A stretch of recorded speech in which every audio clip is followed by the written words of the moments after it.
बिस्मिल्लाहिर्रहमानिर्रहीम, अस्सलाम वालेकुम। हर गुजरते वक्त के साथ साथ मुल्क की मुआशी सूरत हाल कमजोर होती चली जा रही है।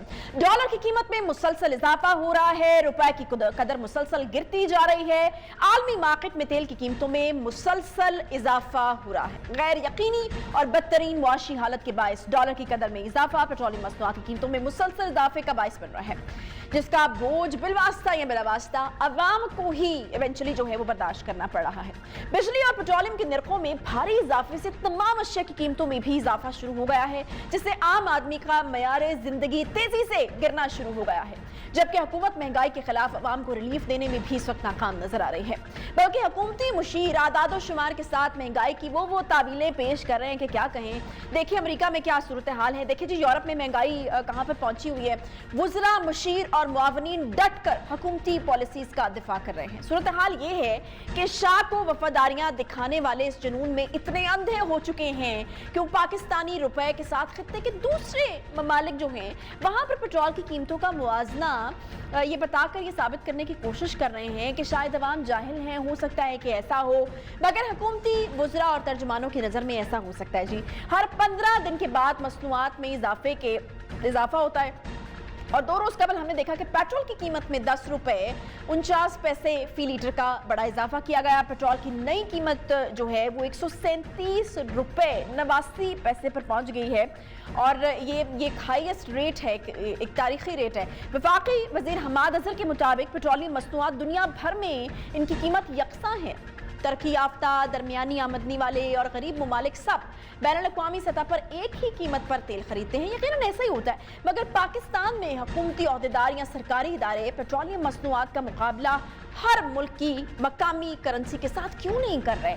एक बात की बार बार रट लगाई जा रही है कि पाकिस्तान में पेट्रोलियम मसनूआत की कीमतें खित्ते में सबसे कम है, लेकिन आप खित्ते में पेट्रोल की कीमतों का मुवाजना पाकिस्तानी इकॉनमी से क्यों कर रहे हैं। क्या पाकिस्तान और भारत या बांग्लादेश की इकॉनमी एक जैसी है? क्या पाकिस्तान, भारत, बांग्लादेश में फीकस आमदन एक जैसी है? क्या इन तीनों ममालिक में जीडीपी एक जैसा है? क्या तीनों ममालिक में महंगाई की शरह एक जैसी है? नहीं, पाकिस्तान में महंगाई की शरह 8% से ज्यादा है, जबकि इसके मुकाबले में हिंदुस्तान में ये शरह 4.6% है। बांग्लादेश में 5.9% है। पाकिस्तान की फीकस आमदनी का मुवाजना बांग्लादेश और इंडिया से किया जाए तो पता ये चलता है कि पाकिस्तान इस लिहाज से दोनों ममालिक से कितना पीछे है। मौजूदा वक्त में बांग्लादेश में जीडीपी के लिहाज से फीकस आमदन जो है वो $2,227 है और इंडिया में जो शरह है $1,961 है, जबकि पाकिस्तान में फीकस आमदन जो है वो $1,289 है एनवली, जो खित्ते में सबसे कम है। मगर इसके बावजूद हुकूमत के वुज़रा और मुशीरान दिन रात एक ही इंफॉर्मेशन को सच साबित करने में तुले हुए हैं जी, लगे हुए हैं कि पाकिस्तान में पेट्रोलियम की मसनूआत की कीमतें सबसे कम हैं। और क्या वज़ीर-ए-आज़म इमरान खान के इर्द गिर्द मौजूद जो फौज है उनको फैब्रिकेटेड हकायत बता रही है? ये भी एक बड़ा सवाल है कि मुल्क में कोई महंगाई नहीं है या फिर कीमतें पूरी दुनिया में सबसे कम हैं, कम पाकिस्तान में है। तो क्या ये जो है वो वज़ीर-ए-आज़म साहब को बताने की कोशिश कर रहे हैं जो उनके इर्द गिर्द लोग मौजूद हैं? इस पर ही हम बात करेंगे। मुआशी माहिर अमूर हैं डॉक्टर शाहिद हसन सिद्दीकी साहब। डॉक्टर साहब ने हमें ज्वाइन किया, बहुत शुक्रिया डॉक्टर साहब शो में ज्वाइन करने के लिए। डॉक्टर साहब ये हो क्या रहा है? क्या मैनिपुलेट करने की कोशिश की जा रही है, चीज़ों को घुमाकर बयान किया जा रहा है? ये जो जिसका हमने जिक्र किया है कि हुकूमत की मुआवजा जो करती है वो पेट्रोल की कीमत पर, और आखिर पेट्रोल की कीमत पर ही क्यों करती है? हुकूमत ये मुआवजा तमाम रोजमर्रा इस्तेमाल की चीज़ों पर करे तो शायद पता चले कि पाकिस्तान में इस वक्त महंगाई की क्या बुलंद तरीन शरह है। क्या कहेंगे आप? देखिए, आपने जो तज़किया दिया है बिल्कुल सही है। मसला ये है कि हमारी जो हुकूमत ने जो माशी पॉलिसियाँ बनाई हैं और स्टेट बैंक ने जो माशी पॉलिसियाँ बनाई हैं वो एक बेसाखी पे मईशत चला रहे हैं और अशराफिया की मईशत है। और मैं पूरी जिम्मेदारी से ये कहना चाहता हूँ कि अगर स्टेट बैंक को और हुकूमत को जब भी कटहरे में खड़ा किया जाएगा तो जो तबाहकुन पॉलिसियाँ इन्होंने बनाई हैं उसका दिफा करना मुमकिन नहीं होगा। बिल्कुल मैं आपको दिफा नहीं कर पाएंगे जो स्टेट बैंक ने किया, जो हुकूमत ने किया। बिल्कुल वाज़ेह बात है कि जब आप रुपए की कदर को इतनी तेज रफ्तारी से गिराएंगे, मैंने ये नहीं कहा कि रुपए की कदर गिरी है, रुपए की कदर गिराई गई है। तकरीबन 18-19 रुपए तो आपने गिरा दी है मई से अब तक, और आपने इस हुकूमत के दौर में कोई 48 रुपीज़ डॉलर गिर गई है। उसकी तबाहकारियां हैं जो आपको नजर आ रही हैं। आप हमारा तजारती खसारा जब बढ़ना शुरू हो गया था दिसंबर 2020 में, तो फिर हमने तो उस वक्त भी शोर डाला था कि जनाब ये जो आपने शरह सूद कम कर दी है, उससे लोग गाड़ियां खरीद रहे हैं, उससे गैर जरूरी इंपोर्ट्स कर रहे हैं, तजारती खसारा बढ़ रहा है, रुपए की कदर पर दबाव है, तो स्टेट बैंक खामोश रहा। अब अक्टूबर में आके कुछ हाफ हार्टेड मेजर्स लिए हैं, तो उनका पहला दफा तो उनको ये बताना पड़ेगा कि वो इसके तबाही का इंतजार क्यों कर रहे थे कि 42 अरब डॉलर का तजारती खसारा हो जाए। असल चीज ये है कि मैं आपसे अगर ये अर्ज करूं कि इस हुकूमत के दौर में जो अहम तरीन माशी अशारिये हैं बहुत सारे, वो उस वक्त से खराब हैं 2018 के, जिसको इन्होंने दिवालिया करार दिया था। अगर वो दिवालिया था तो कम से कम 1 दर्जन अशारिये और अहम और आइटम्स में बता सकता हूं जो उस वक्त से ज्यादा खराब हो गए हैं। मईशत तबाह हुई है और आवाम की तकालीफ बढ़ी है, तो इसका दिफा वो किस तरह करेंगे मेरी समझ से बालातर है। दूसरी बात यह कि ये कहना कि जी आलमी मंडी में तेल की कीमतें बढ़ी तो हमने भी बढ़ा दी, ये सिर्फ 25% सच है। असल में जो पाकिस्तान में तेल की कीमतें बढ़ी हैं उसका ताल्लुक जो है रुपए की कदर में कमी से है। अब मैं आपको साबित करूंगा कैसे है। अगर आप $100 की कोई चीज इंपोर्ट करते थे जब इमरान खान साहब आए थे, तो वो 12,400 रुपए बनता था उसका। सही है, 12,400। आज आप करते हैं तो उसके बनते हैं 17,200 अरब रुपया। यानी अगर आप $1,00,000 की कोई चीज इंपोर्ट करें तो आज उसकी मालियत 49 लाख ज्यादा हो गई है। 49 लाख मालियत तो ज्यादा हो गई। फिर आप उस पर कस्टम ड्यूटी भी लगाते हैं, फिर आप उस पर सेल्स टैक्स भी लगाते हैं। तो ये जब तबाह आपने खुद किया, हुकूमत को पता था, स्टेट बैंक को पता था दिसंबर 2020 में कि जी हमारा तजारती खसारा आउट हो रहा है, और हम तो ये कह रहे थे आपका करंट अकाउंट डेफिसिट जो है 12 अरब डॉलर की जा रहा है। तो उस जो है स्टेट बैंक के गवर्नर ने अभी ये कह दिया कि जी ये तो 2 से 3% रहेगा, ये 2 से 3 नहीं रहेगा, ज्यादा रहेगा। डॉक्टर साहब अभी तो जो इन्होंने करना था कर दिया, लेकिन उनकी भी बड़ी जो है वो लॉजिक्स वो देते हैं, बड़ी तावीलें दी जाती हैं। मुझे ये बताएगा कि हुकूमत अभी जो सूरत हाल पेट्रोल पे ही अगर हम बात करें, हुकूमत ही कह रही है कि पेट्रोल पर टैक्स कम लगाया है, 30 रुपए लीवी पर ले सकते थे मगर 5 रुपए लिए GST 17% बनता है, लेकिन 6.4% ले रहे हैं। लेकिन इसके बावजूद खित्ते में सबसे महंगा पेट्रोल हम देख रहे हैं कि पाकिस्तान में मिल रहा है। मुझे ये बताएगा कि अगर पेट्रोल की कीमतें इंटरनेशनल मजीद बढ़ गई तो फिर क्या होने वाला है हमारे साथ? देखिए, पेट्रोल की कीमतें तो बढ़नी है, उसमें किसी को कोई शुबा नहीं होना चाहिए, लेकिन सवाल तो सिर्फ ये कि क्या रुपए की कदर को ये कंट्रोल कर पाएंगे, क्योंकि स्टेट बैंक ने जानबूझ के गिरने दिया है। ये एक बहुत बड़ा एलिगेशन है, वो जस्टिफाई नहीं कर सकते। असल में देखिए बात कई चीजें इसके अंदर ये जो क्रेडिट लेते हैं डॉक्टर साहब, ये जो क्रेडिट लेते हैं इस बात का कि ये हम आर्टिफिशियली नहीं कंट्रोल कर रहे हैं, मतलब जितनी रुपए की कदर गिर रही है उसको गिरने दे रहे हैं। पिछली हुकूमतों ने ये किया कि आर्टिफिशियली चीजों को कंट्रोल किया, डॉलर की कीमत को, रुपए की कदर को, तो इसलिए जो है जी प्रॉब्लम्स फिर उसके साथ साथ जो हैं वो आहिस्ता आहिस्ता बढ़ते रहे। तो ये बात किस हद तक लॉजिकल है, इनकी दुरुस्त है? ये अगर आप मुझे इजाजत दें तो मैं झूठ का लफ्ज इस्तेमाल करना चाहूंगा। देखिए, मैंने आपसे ये बताया कि ये जो 15 महीने गुजरे हैं इसमें हमने $42 बिलियन का तजारती खसारा दिखाया है। $42 बिलियन। अब सवाल ये पैदा हो रहा है, और पिछले 3 महीने में $11 अरब का है, जो कि पिछले साल की इसी मुद्दत से दुगना है। तो जब तजारती खसारा बढ़ेगा, जारी हिसाबात का खसारा खराबी की तरफ जा रहा है, तो रुपए की कदर पर दबाव पड़ेगा, और जब रुपए की कदर पर दबाव पड़ेगा तो गिरेगी। सवाल ये पैदा होता है कि आपने जो इक़दामात, मेरा सवाल है, जो अक्टूबर में हाफ हार्टेड इक़दामात स्टेट बैंक ने उठाए हैं रुपए की कदर को कंट्रोल करने के लिए और इंपोर्ट्स को कर्टेल करने के लिए, कुछ इक़दामात उठाए हैं जो नाकाफी हैं। मेरा सवाल ये कि आपने दिसंबर 2020 में क्यों नहीं उठाए और मई 2021 में क्यों नहीं उठाए, जब रुपए की कदर गिरनी शुरू हुई थी? तो ये जानबूझ के जो आपने ताखीर की है, तो उसका अब आप क्रेडिट क्या लेने की कोशिश कर रहे हैं? पहले तो मुझे इसको दिफा करें कि आपने क्यों गिरने दिया, कोई एकदम क्यों नहीं उठाया। एक तो बुनियादी बात ये है। दूसरे, ये जो बात कह रहे हैं वो असल में उसको सही तनाजुर में समझने की जरूरत है। जब आपने बजट में 610 अरब रुपए का बजट पेट्रोलियम लेवी रखा है, 610 अरब रुपया, इसका मतलब ये था कि 50 अरब रुपया पर महीने आपको लेना चाहिए था। इन्होंने अभी तक सिर्फ लिया 13 अरब रुपए महीना लिया, 50 के बजाय। तो बजट खसारा कहाँ आसमान पे चढ़ा है? मैं जो चीज बताना चाह रहा हूँ कि इन्होंने रुपए की कदर इतनी जबरदस्त गिरा दी थी कि जनरल सेल्स टैक्स कम किया है और आपने जो है वो पेट्रोलियम लेवी कम किया है, तो उससे बजट खसारा आसमान पर चला जाएगा। तो जब आपने मसनूई तौर पर कम बढ़ाया तो इसका मतलब ये है कि बजट खसारा बढ़ेगा, तो जो तब महंगाई आ जानी थी वो 2 महीने के बाद आ जाएगी। इसलिए कि आप स्ट्रक्चरल इस्लाहात नहीं कर रहे हैं। हाँ। असल मसला ये है कि स्ट्रक्चरल इस्लाहात आप कर नहीं रहे हैं, और आपने जो इस जबरदस्त इजाफे के बावजूद आपका बजट खसारा बढ़ेगा, क्योंकि आपने 610 अरब के बजाय अभी 3 महीने का 175 अरब लेना चाहिए था, इन्होंने 40 अरब लिया है, तो 135 अरब जो बजट खसारा बढ़ गया। यही मैं बता रहा हूँ कि गलत फहमी जो हो रही है कि लोग ये कह रहे हैं कि IMF का दबाव है। मैं पूरी जिम्मेदारी से कह रहा हूँ, इस वक्त IMF का कोई दबाव नहीं है। IMF ने तो अगर इनको ये कहते हैं तरीन साहब को कि जी आप बताइए क्या करें, हम बिजली के नर्ख बढ़ाने हैं, पेट्रोल के नर्ख बढ़ाने हैं, कई 100 अरब रुपए के आवाम पर टैक्स लगाने हैं, तो आप इससे बचने का तरीका बताएं। इनका जवाब होगा जी बचने का कोई तरीका नहीं है, हमें मोहलत दे दें, पेंडेमिक से परेशान है। तो ये तो खुद ही मुतालबा नहीं कर रहे, तो फिर आप IMF के खाते में तबाही बर्बादी को क्यों डाल रहे हैं? ये बड़ा आम नुक्ता है मेरा।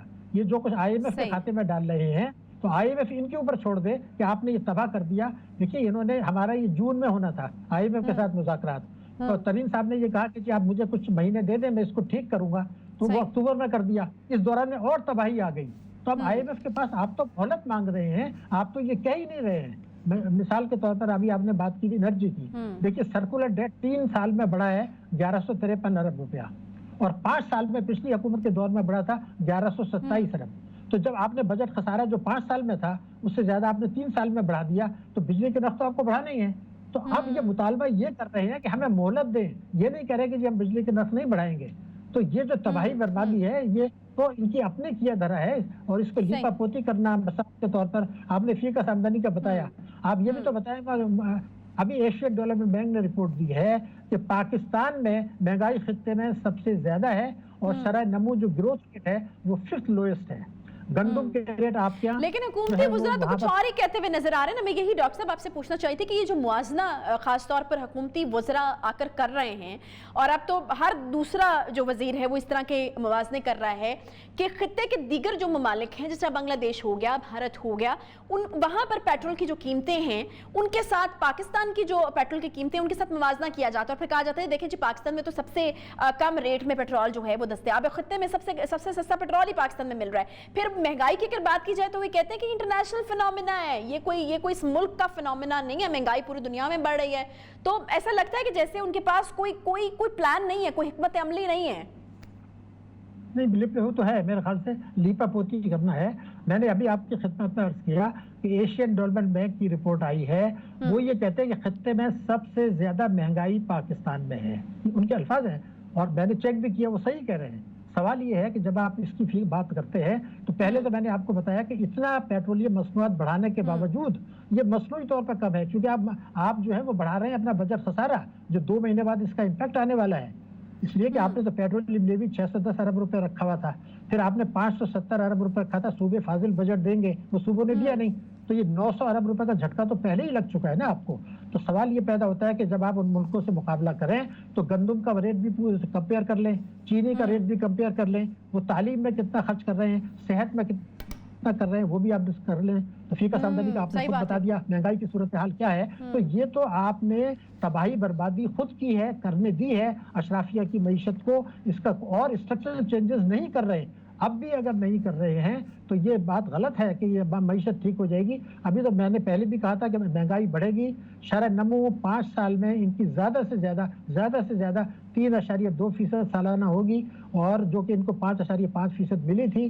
कर्जे इन्होंने बेतहाशा बढ़ाए हैं, और एक बात का जवाब मांगेंगे हम कि 18 से जब दिवालिया थी उसके मुकाबले में आज हम नीचे क्यों चले गए, शरह नमू नीचे चली गई, महंगाई बढ़ गई, उसके बाद जो है आपका तिजारत वो बजट खसारा बेतहाशा बढ़ गया, वो फॉरेन डायरेक्ट इन्वेस्टमेंट आपका गिर गया, फॉरेन डायरेक्ट इन्वेस्टमेंट गिरता चला जा रहा है, 18 के आज तक आप नहीं लेकर आए। आपका इनडायरेक्ट टैक्सेस बढ़ रहे हैं, उसका तनासुब, और डायरेक्ट टैक्सेस कम हो रहे हैं। तो ये सारी जो नेगेटिव चीज़ आ रही है, गुर्बत बढ़ी है, और 3 साल में पाकिस्तान में फीकस आमदनी गिरी है। तो 12 आइटम्स अगर आपके या इकोनॉमिक इंडिकेटर 2018 से खराब हैं, जब मईशत दिवालिया थी, तो फिर आज जो है ये क्या है। मुझे जो परेशानी है कि हमारे लिए बहुत ये जो मईशत खराब हो रही है, जिससे गुर्बत, बेरोजगारी, महंगाई बढ़ रही है, इससे सलामती को खतरात पैदा हो गए हैं। और मैं एक जुमला जरूर कहूंगा कि जो कुछ हमने किया है इसमें हमने अमेरिका के न्यू ग्रेट गेम के मकासद में जो इस वक्त है पाकिस्तान अफगानिस्तान को डिस्टेबलाइज करना, हमने उसमें मुआवनत की है अपनी पॉलिसियों से। और आज जो कुछ पाकिस्तान में बहुत शुक्रिया जी डॉक्टर शाहिद हसन सिद्दीकी साहब। कड़ी तनकीद हुकूमती पॉलिसीज़ के ऊपर जो है वो कर रहे थे। उनका मानना है कि कोई इंटरनेशनल फिनोमेना नहीं है और पेट्रोल की कीमत कोई ऐसी बात नहीं है कि पेट्रोल जो है खत्ते में सबसे कम पाकिस्तान में मिल रहा है। एशियन डेवलपमेंट बैंक का भी उन्होंने हवाला दिया है। वो ये कह रहे हैं कि खत्ते में सबसे ज़्यादा महंगाई एशियन डेवलपमेंट ये मान रहा है कि पाकिस्तान में इस वक्त है और हुकूमत की गलत पॉलिसीज़ जो हैं इन तमाम चीज़ों की जिम्मेदार हैं। एक छोटा सा ब्रेक के बाद वापस आते हैं, साथ रहिए।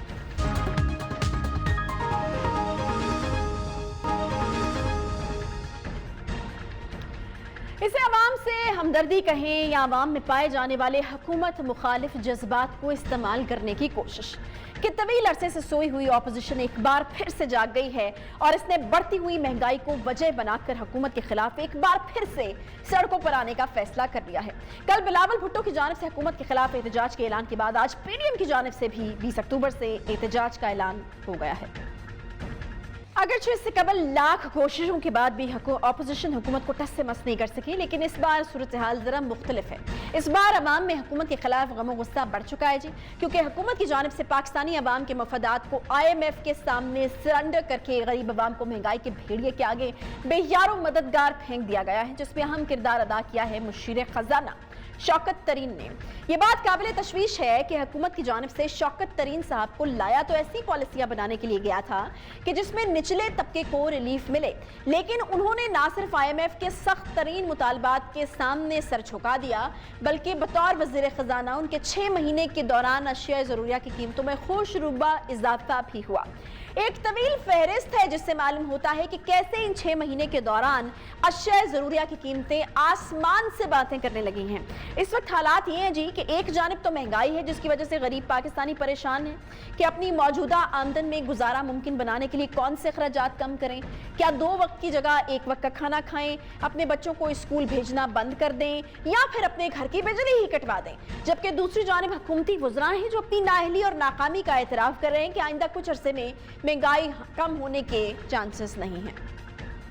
महंगाई जो है ना ये नहीं चली जाएगी, ये पूरी दुनिया के बीच में इस वक्त ये प्रॉब्लम है। फिनोमेना जो है ये इतनी जल्दी जाएगा नहीं। हमें नहीं पता ये किस वजह से हो रहा है, क्लाइमेट चेंज की वजह से हो रहा है या जिस वजह से हो रहा है। हमारे पास अब वो डेटा बेस आ गया है कि हर घर की इनकम कितनी है, वो पूरा 1 to 100 हमारे पास है इस वक्त। तो खुर्दनी तेल की कीमतों में आलमी मंडी के अंदर इजाफा 48% और पाकिस्तान के अंदर 38% हुआ। चीनी की कीमतों में आलमी मंडी के अंदर इजाफा जो है वो 53% इजाफा हुआ, पाकिस्तान में 15% इसके अंदर इजाफा हुआ। आलमी मंडी के अंदर यूरिया की कीमतों में इजाफा इसी पीरियड के अंदर 67% हुआ, पाकिस्तान के अंदर ये इजाफा 28% हुआ। पाकिस्तान जैसे मुल्क के अंदर हमारी जो कुव्वत खरीद है, लोगों का जो रहन सहन है, उसके मुताबिक इतना बड़ा टैक्स लगाना जो है ये अवाम के साथ ज्यादती है। ये शायद पहली हुकूमत है जिसके वज़रा अवामी मसाइल को हल करने के लिए अवाम को तसल्लियाँ देने की बजाय अवाम के जख्मों पर नमक छिड़क रहे हैं। यही वजह है कि हुकूमत अवाम में तेज़ी से गैर मकबूल हो रही है। यूँ लगता है कि अपोजिशन ने भी अवाम में हुकूमत के खिलाफ पाए जाने वाले गम गुस्से को भांप लिया है और इन जज्बात को इस्तेमाल करने का फैसला किया है। हालात से वाज़ेह है कि आने वाले दिनों में हुकूमत और अपोजिशन एक दूसरे के साथ नबर्द आजमा होने वाले हैं। हुकूमत और अपोजिशन में कौन किस पर हावी होगा और अगर अवाम हुकूमत के खिलाफ अपोजिशन का साथ देते हैं तो हुकूमत को किन मसाइल का सामना करना पड़ सकता है और उनकी हिकमत अमली है क्या इस पर। इसी हवाले से बात करेंगे तहरीक इंसाफ के रहनुमा जमशेद इकबाल चीमा साहब हमारे साथ मौजूद हैं, मुआविन खसूसी वज़ीर आज़म के बराए फूड सिक्योरिटी भी हैं। बहुत शुक्रिया चीमा साहब शो में ज्वाइन करने के लिए। चीमा साहब, पूरे मुल्क में महंगाई से आवाम की चीखें निकल रही हैं। अशिया खुरनोश देख लें, आप पेट्रोल की कीमतें देख लें, पेट्रोल की कीमतें अब बड़ी है मजीद, तो यकीनन उसका एक इम्पैक्ट जो है वो हर चीज़ के ऊपर आएगा। मुझे ये बताइएगा कि अब अपोजिशन भी जो है वो 20 तारीख से बाहर निकल रही है, आपको नहीं लगता है कि अलार्मिंग सिचुएशन है हुकूमत के लिए? बिस्मिल्लाहिर्रहमानिर्रहीम। देखें, पहली बात ये कि अपोजिशन कभी भी हमारे लिए मसला नहीं कि अपोजिशन के 2 पार्टियां मेन है या 3 पार्टियां कह लें। तीनों पार्टीज़ की लीडरशिप बड़ी दागदार है, नालायक भी है और दागदार भी है। सारे करप्शन के केसेस में दंसे हुए हैं, करप्शन बड़ी एविडेंट है, कुछ लोगों को सज़ा हुई है, कुछ के केसेस चल रहे हैं, लास्ट स्टेज पे हैं, और जहाँ से वो जायदादें हैं या पैसे हैं पकड़े गए हैं उसका कोई जवाब नहीं उनके पास। लिहाजा फिर अवाम ने उनकी कोई अपील सुनी नहीं है। और उसमें अपील ना सुनने की वजह बेसिकली उनके जितना भी एजेंडा है एज एन अपोजिशन बात कर लें या अदारों के बारे में बात कर लें या अदारों से निगोशिएशन के हवाले से बात कर लें, वो सारे का सारा एक ही नुक्ते के गिर्द घूमता है कि हमें NRO दे दो, हमें माफ़ी मिल जाए तो बाकी ठीक है, ये सियासत है। वो कहते हैं ये सियासत है, और सियासत में मैंडेट का जिक्र करते हैं, और मैंडेट का जिक्र का मतलब है कि anybody who has the mandate वो अबव लॉ है।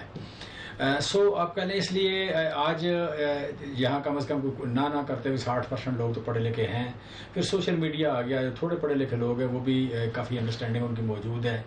और फिर जो आप कह लें सोशली मोबाइल लोग हैं या एक्टिव लोग हैं, वो ज़्यादातर अर्बन सेंटर में रहते हैं या सेमी अर्बन में रहते हैं। सेमी अर्बन और अर्बन सिटीज़ में लोग वो प्लस माइनस पढ़े लिखे लोग हैं। सो जो पढ़े लिखे लोग हैं वो उनकी अपील को सुन नहीं रहे। लिहाजा हमारे लिए जो मसला है डेफिनेटली वो एक इशू मौजूद है, और वो है महंगाई का।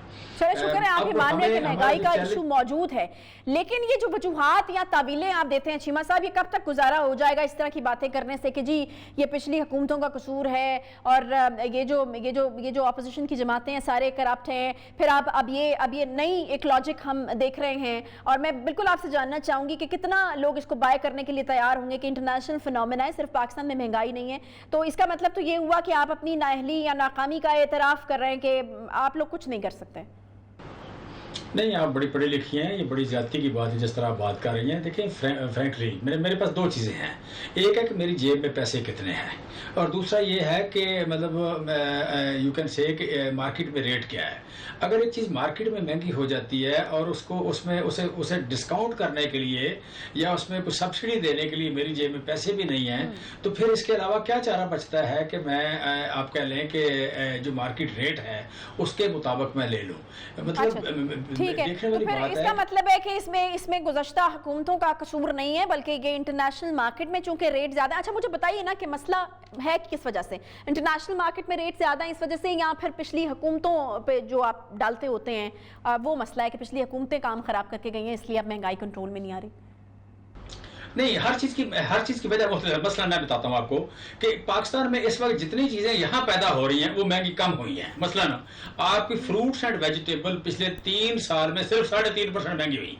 फ्रूट्स एंड वेजिटेबल पिछले 3 साल में सिर्फ 3.5% महंगी हुई।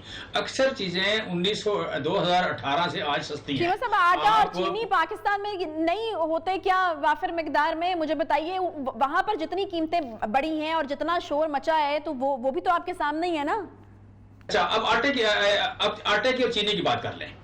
आटा आज आप कह लें कि पिछले दौर से डेफिनेटली महंगा हुआ है। 38 रुपए किलो हमने लिया था, आज हम 55 रुपए किलो दे रहे हैं। 38 से 55 रुपए 3 साल में ये गया है। और यहां पे ये है कि उस वक्त आप कह लें कि आप कारपेट सब्सिडी दे रहे थे। हम कह रहे हैं कि इस मुल्क में हम आटा देंगे 43 रुपीज 1 करोड़ 25 लाख घरानों को। 1 करोड़ 25 लाख घरानों का मतलब 8 करोड़ लोग, तकरीबन 8 करोड़ लोग। ये है टारगेटेड सब्सिडी। अब मियां मनशा साहब को तो इस मुल्क में आटा सस्ता नहीं चाहिए। अब यहाँ मलक रियाज साहब को या आपको आप कह लें कि जो अपर मिडिल क्लास है, जो रिच क्लास है, उसको तो आटा सस्ता नहीं चाहिए। वो तो दुनिया में $5 का आटा खरीद रही है, $6 का खरीद रही है। गरीब को आटा सस्ता चाहिए। गरीब यहाँ 2 तबके हैं। एक किसान है जो तकरीबन 8 करोड़ बनता है, तकरीबन 6 करोड़ बनता है, 83 लाख घराना है, 6 करोड़ लोग हैं, और 8 करोड़ लोग हैं जिनको हम सब्सिडी दे रहे हैं। तो तकरीबन 14 से 15 करोड़ लोग ऐसे हैं कि जिनको ये फायदा जाएगा हमारी तरफ से। बाकी रहते हैं आप कह रहे हैं 7 करोड़ लोग। 7 करोड़ लोग अपर मिडिल क्लास के और रिच क्लास के लोग हैं। सो उनको आप कह रहे हैं थोड़ा सा, जिसे कहते हैं, उन्हें 100 रुपए सब्सिडी मिल रही है, इन लोगों को सब्सिडी मिलेगी 500 से 600 रुपए पर मंथ मिलेगी। सो हम सस्ता आटा दे रहे हैं इस पूरे हिस्से में, और 55 रुपए भी जो दे रहे हैं, ये जो आपने डिवीजन की है ये बड़ी अच्छी होगी यकीनन। लेकिन अब मैं आपको बताऊं, एक मिडिल क्लास घराने के लिए भी जो है वो बजट बनाना मुश्किल हो गया। मुझे ये बताइए चीमा साहब, ये ऑपोजिशन जब पिछली बार एहतजाज के लिए बाहर निकली थी तो तब नहीं वो मकबूलियत हासिल कर पाई थी, या उस तरीके से अवाम उनके लिए नहीं निकले थे। लेकिन अभी आपको लगता नहीं कि महंगाई जिस अरूज पर पहुंच चुकी है, आपको नहीं लगता कि इस बार हो सकता है कि ऑपोजिशन जो है अवाम की अटेंशन ग्रैब करने में कामयाब हो जाए? देखिए इसमें ना थोड़ा सा आप टाइम देना, मैं आपको बताऊं कि अगर तो वाकई महंगाई इशू है, शहबाज शरीफ का इशू महंगाई है, मरियम बीबी का इशू महंगाई है, फजल रहमान साहब का इशू महंगाई है, तो आज कराची में आटा जो है वो 72 रुपए किलो है, पंजाब में आटा 50 रुपए किलो है, 55 रुपए किलो है। जहां 55 रुपए किलो आटा है वहां आप महंगाई का दुहाई देते हैं, और जहां 72 रुपए किलो उसका नाम नहीं लेते। इसका मतलब है कि आप बड़ी सीधी सरीहन मुनाफिकत कर रहे हैं, आप झूठ बोल रहे हैं, आपका महंगाई इशू ही नहीं है, आप बाकायदा झूठ बोल रहे हैं।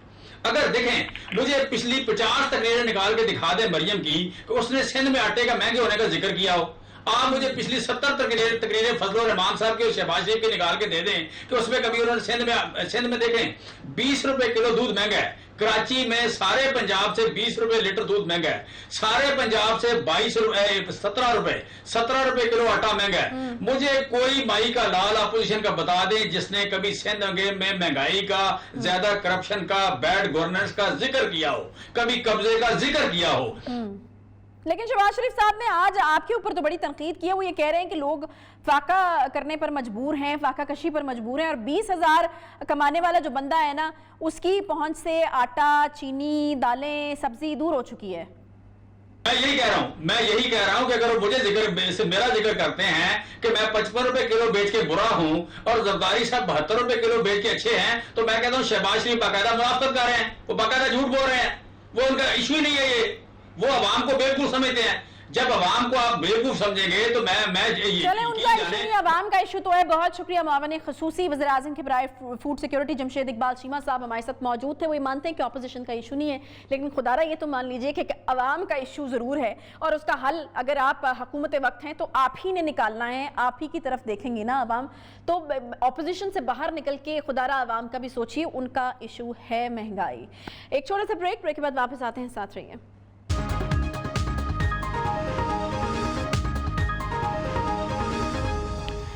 वेलकम बैक जी। पाकिस्तान में अभी तक पीपल्स पार्टी वो वाहिद सियासी जमात है जिससे सबसे ज्यादा तकरीबन 11 साल एक ही सूबे में हुकूमत करने का मौका मिला है। होना तो ये चाहिए था कि पीपल्स पार्टी अपने मंशूर के मुताबिक बेहतरीन कारकर्दगी का मुजाहरा करके सिंध को एक मिसाली सूबा बना देती, लेकिन आए रोज उसकी नाकामी की कोई ना कोई नई मिसाल सामने आती रहती है।